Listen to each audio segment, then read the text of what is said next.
G'day guys and welcome. My name's Michael and I am the Deadaussiegamer, here to share with you my tips, tricks, ideas and strategies for playing and running tabletop role-playing games. Today we're back with another GM video on cheating. Now, cheating is something that all GMs have the right to do, across the board in any game. Whether or not they choose to do so is entirely the preference of a GM. You have some GMs who never cheat during a game, and you have others who do whatever they need to in order to sell the narrative and make sure their players are having a great time. Now, full disclosure here at the start. Number one, when I talk about cheating, I'm talking about intention.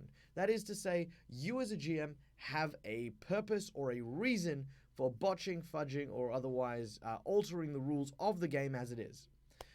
This could be trying to make your players shine, trying to make a monster seem more threatening so that your players can achieve more when they defeat it.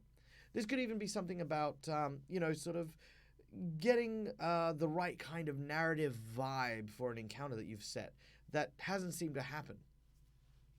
No matter what scenario you are in, cheating is acceptable, but only when your players are oblivious to it.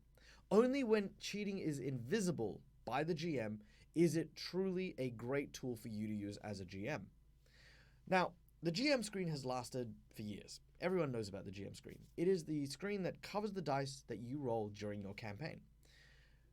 I always recommend having a GM screen because at the end of the day, if your players can see what you are rolling, then they're always going to try and do backwards calculations to figure out what they need to roll in order to avoid damage or in order to deal damage. This is just a standard thing. It happens. Instead of rolling dice in front of your players, if you don't have a GM screen, I highly recommend roll a couple dice. Tell your players, one of these dice is the one that I'll be using. I'm not going to tell you which one. I'm just going to make a mental note of it. And then you roll it. Now, if they say, oh, you're just cheating and taking the highest one, it's a trust thing. You build up that trust by showing them that you're following through with it. If you roll low on one of them, you might say, oh, well, the one I had in mind was the low one. And they'll go, oh, okay, so he's taking the low ones. It's not just high roll, high roll, high roll, high roll, high roll. The more you succeed while your players suspect you of cheating, the more likely it is that they're going to stop trusting you as a GM. So you need to make sure that cheating is sporadic as well. So that's a separate thing. Another thing. Let's keep going. Why do we cheat? Why should we as GMs be cheating at all? Now look, at the end of the day, I think it's very important to build a strong and effective narrative through a series of challenges that are relative to the players playing.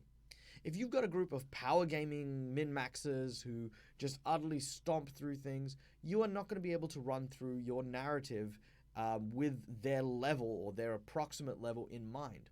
You are going to need to tweak things. You are going to need to make sure that some of your dice rolls are high enough to actually land hits, and some of their rolls are not high enough. The two main ways of cheating as a GM are changing your dice rolls and changing the statistics. By changing the statistics, you effectively change the difficulty of the challenge, ergo making it more challenging for them to be able to try and overcome whatever obstacle you've created. Alternatively, fudging the dice rolls basically reverses that and says that when the monster is engaging with them, or if the encounter is engaging with them, the odds of the encounter succeeding either go higher or lower. Why is that important? When we cheat, you as a GM have that intention that we were talking about. Understanding your intention is the first step to knowing how and when and why to cheat. If you sit there and you go, my characters are all power gamers and I need to cut them down a peg, you can boost up the stats of your monster or fudge the dice rolls so your monster is doing more than they actually should be. Both of these options are viable, but both need to be believable. So, we sporadically throw in a critical hit. Even though I rolled a 7, it's a crit. We sporadically go, okay, cool. So he grabs a potion that he didn't have in his inventory, pops it, drinks it, and restores 50 hit points. What was that spell? How did it restore 50 hit points? And it's like, well, you didn't see what he drank. He drank something. These things are an element of cheating because they are done with an intended purpose, which in this case is bolster the enemy. The second type is obviously dialing it back, which I think is far more acceptable. I think players complain a lot less when you make encounters weaker so that they don't have to die. The problem is that if you make it too obvious that you're making it weaker, then they can also lose that sense of achievement from themselves as well and just feel like, oh, you just gave us a free pass. Yeah, we lost that one. And they don't really get that achievement. If you sort of make them fight tooth and nail and then you go, damn it, I missed. Okay, so that's the second miss in a row now. Okay, he's furious. He is definitely going to kill that guy on 1 hit point. Okay, next round, he's going to make 3 attacks on you. That's it, 3 solid attacks. 2, 4, come on. What do you mean a 6? Are you kidding me? The frustration that you sell from that, even though you rolled a 17, a 12, and an 18, is what make people believe in that. And it doesn't deny them that sense of achievement. It gives them that sense that they have beaten the challenge. They have thwarted it. So always be sure to sell your cheat. The last thing in regards to intention and the like is to keep them on the straight and narrow for your narrative. Trying to do this can be very difficult. Sometimes they turn around a corner and the alleyway is simply blocked. Other times, they simply fail their perception check because you want the assassins to sneak up on them. This is fine too. Just remember the same motto as before as well. If you do introduce something that is just going to win or lose, don't make the players feel helpless at any given time. I was in a game last week, actually, and I have a long-running enemy, which I now know is an enemy. And I put a bounty out on my old dog's body who used to attend to my character. It was back when I was thinking about taking the leadership feat. I never did, but, you know. He ended up getting bitten by a were-rat and then running off. We asked him to go wait until we can go find a cure, but he disappeared into the darkness. We have no idea where he went. Recently, he literally showed up in an alleyway, turned around, stabbed me, went invisible, cast an enchantment spell, and then teleported away. All in the time it took for us to react. Now, I understand as a player that the GM was trying to instigate a narrative moment. But that is cheating. Because he's got way more actions than us in combat.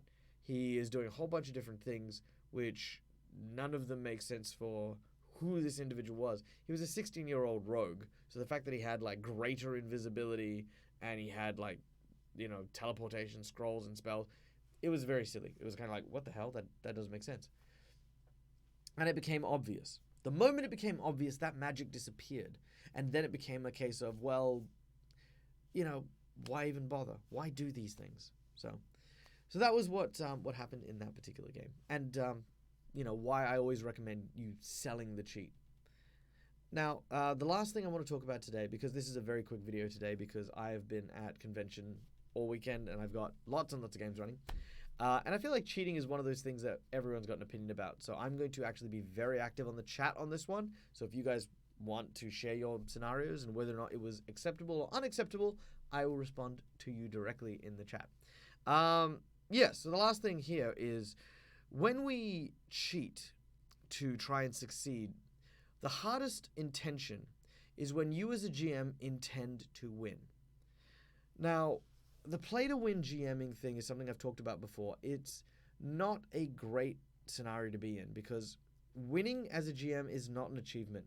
You, as I mentioned before, are able to cheat. You're able to make things up. You don't even need to roll dice. All you need to do is just sort of be behind a screen and go, yeah, I got a natural 20. Oh, there's a second natural 20. Oh, a third natural 20. Holy hell. Yeah, you're dead. And that's the rules. That's just what happens, you know? When you play to win, and when that's your intention, you will build up animosity between your players. Because your players can't cheat, and they shouldn't be cheating. And they will resent you for winning by cheating when they can't. Alright guys, so thank you so much for joining us. I hope you enjoyed this video, short as it albeit may have been. Please leave a like, please leave a subscription, and if you do want to see more videos like that, say something in the comments. Let me know what videos you would like me to run. If you haven't checked it out before, go visit our Discord chat where you can come and chat with me directly. I try to be as active there as possible. Tag my name, and I almost guarantee you I will come out of the woodworks and go, yes, I'm preparing games, but I'll help you. What do you want? Yes. Yeah, so there's that. And of course, if you want to support the Dead Aussie Gamer, then head on over to our Patreon page, and for as little as $2 a month, you can really help us do a lot to keep the lights going on in this place. Thank you so much, guys. Until next time, as always, game hard or die trying. See yous.